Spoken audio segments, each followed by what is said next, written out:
YouTube, what it do, man? Y'all know what time it is. More panel time. Let's get it. So I know you realize just as well as the rest of us, Mother Nature giveth, Father Time take it away.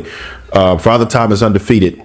Do you have what is the, I know you seem like a sharp person, so I'm imagining you've already planned for that, right? So once, Father Time kick your ass and then, they stop pressing you like they was, what's the plan?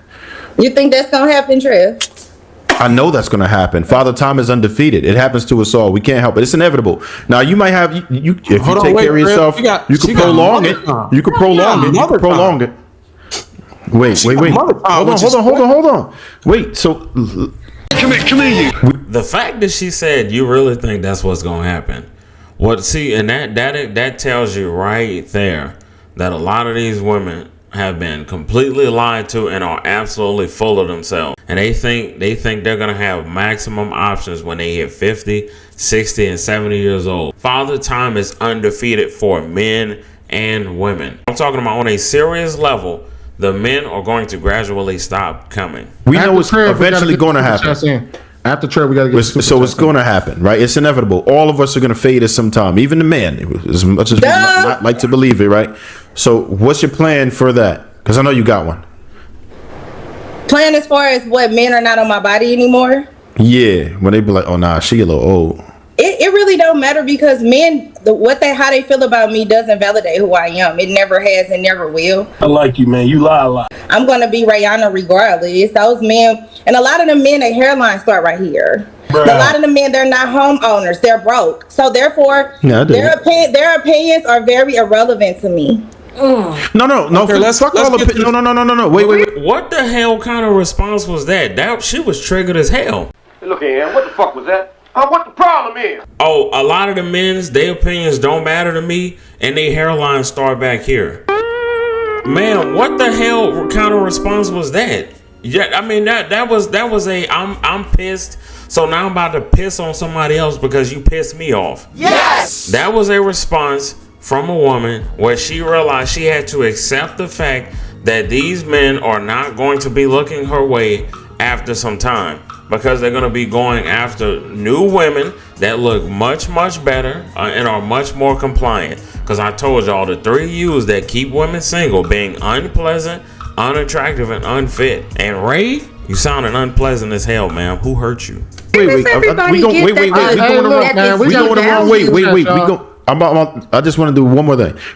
I think we went the wrong way with that because I don't, fuck what everybody talking about on here, right? We just me and you for a second. I just want to know, like, just honestly, like, genuine, no bullshit, because this is something that a lot of young ladies need to hear because it's not a reality to some people, right? We talk on these panels to kind of give people an idea of, how we think things should go, and it's to provoke thought and have people plan for later on in life. So there's going to be people who, maybe not you, let's even take it off you, let's take it to a woman that's similar to your situation for a second, and she feels like you do. She's like, nah, I'm cool on, YOLO, I'm doing what it do, I got all my companions I want, and I dig it. I already know what it is, and I know you getting the attention, and it feels good, and it doesn't feel like you have anything to worry about, but eventually, right, it stops, like the attention stops, and it's a crazy humbling feeling. How do I know? Because every single human being ever in life so far has aged, and they die. Those are inevitable. Two things are inevitable.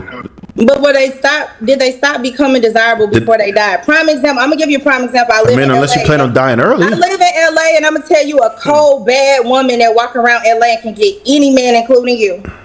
Nicole Murphy. I don't know. Everybody break their yes. She the men are more impressed about me dating than I am. That's crazy. Okay, look, Ray, look, I know you got a lot to say, you're passionate about it, but I will tell you, even though you withholded a lot of information, I would tell you, I can promise you one thing that will negate or make a lot of men kind of walk away from you, some really good men. It's the fact that when I would ask you about what you prioritize, you said me.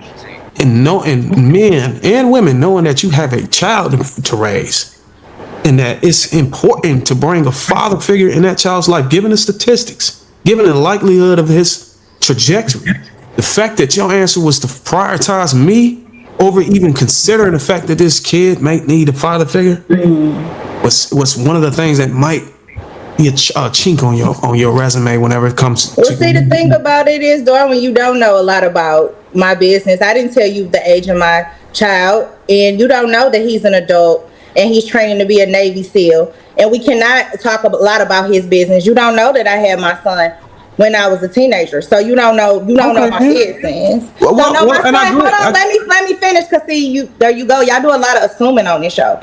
You don't know my story because, like you said, I haven't spoke on it. So you assume my son need a father when my son could actually teach a lot of these grown men something about work ethic, about discipline, about purpose, about having a career. Okay, well, one thing you got to learn, and it's a lot of women that could teach you something about being a respectable young woman and not being mouthy every time somebody try to explain something to you. You gonna make me blow this whistle? I'll clear all this shit out. See, this is unfortunately, guys, this is a lot of the loser sisterhood circle.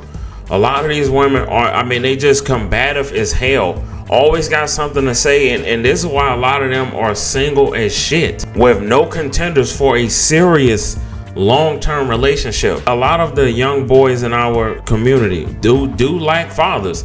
They lack father figures, and a lot of them don't want father figures because they didn't have that growing up. So the thought of having a father figure for a lot of young men is something that a lot of them don't want, because a lot of them then learn how to get it on their own. I'm pretty sure her son might be a bright young man. It doesn't mean that he doesn't need a father figure still in his life. When you come in a space like this, when you breadcrumb information that's critical for us. That never asked. You never asked. We asked how old you was, all these things. Yeah, but you breadcrumb the information. You did an assumption. You assume my son's out here. Look, I need a baby daddy. I'm looking for a son's daddy. You don't know that. Let me finish, because now we're on the topic. I'm widowed. We lost my husband when my son was a very small child. And once again, because I don't know you all, y'all are strangers to me. This is new to me. I don't like talking about certain topics with people I don't know, because it can be triggering when I have to relive those moments. So once again, Darwin, don't speak out of turn. Don't assume you know me or my story because you don't know nothing about me. I did not assume I knew your story. The only thing I spoke to was the little bit of information that you gave us, which is why I premised my statement based off the little information you got. I can tell you based off of that, this will be a chink on your resume. But now that you gave us more information, clarity, now we have a complete understanding. But we're supposed to keep our personal business out of the conversation. We don't have to share our personal business if we don't want to. Yeah, you don't have to share it. You don't. No one has to. It's optional, but we're not supposed to not. It's optional. You don't have to elaborate on it. But I'm saying that when you come into the conversation and we ask questions, you can either say I'd rather not say, do some personal reason, or you can get breadcrumbers, sort of like what you did before. But my condolences goes out to your lost your loved one, and I'm a fellow veteran just like your son. So salute to him for serving the country. Yes, absolutely. You know what I'm saying? I take pride in that. I appreciate that. But still, not. I would just say this, Darwin. One thing that you did say that has nothing that was speaking to her, and we got to be very careful when we do this. I know one of the things you were saying you should think about. Let's just assume she had a little kid. One thing I don't like is when people jump into that dating scene and they just start exposing their kids to these different men. Yeah, I know. So I also don't agree with. So you just made the case that a woman should not be serial dating. Especially if you have children, like you should definitely not be bringing men around you. Right, so we gotta get Marcus in that. We gotta get Marcus in that because I know JR trying to play the clip, so he wanted Marcus to answer the question before he played the next clip. The question was what to study the man. You have to study the mother too. So I have a theory that masculine and feminine energies attract and create a universe around each other, right? So if you have a masculine male and a feminine woman, they would create the ideal gender roles within those two children, right? When you have, let's say, an extremely feminine father, I think the potential for him to create a really masculine daughter, because it perverts that energy. And I think the same is opposite for a masculine single mom. to create a gay or a trans son. I think there's a correlation between those two things that, as outside of child touching, that creates that phenotype.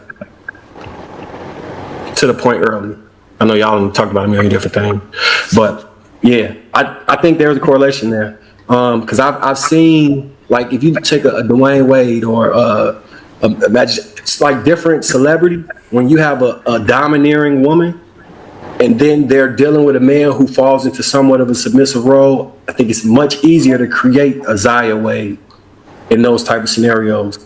Or a woman that's extremely high earning that domineers over her husband, even if he doesn't present feminine, the energy of feminine being extremely dominant over the man creates an imbalance in that child's understanding, especially in that 0 through 5 stage. There has to be a good, healthy balance of mother and father in the household. This is what has ultimately ruined a lot of the black community is the removal of the fathers from the home. Mom raising all the kids by herself. We need the fathers back in the homes. We need them. We do.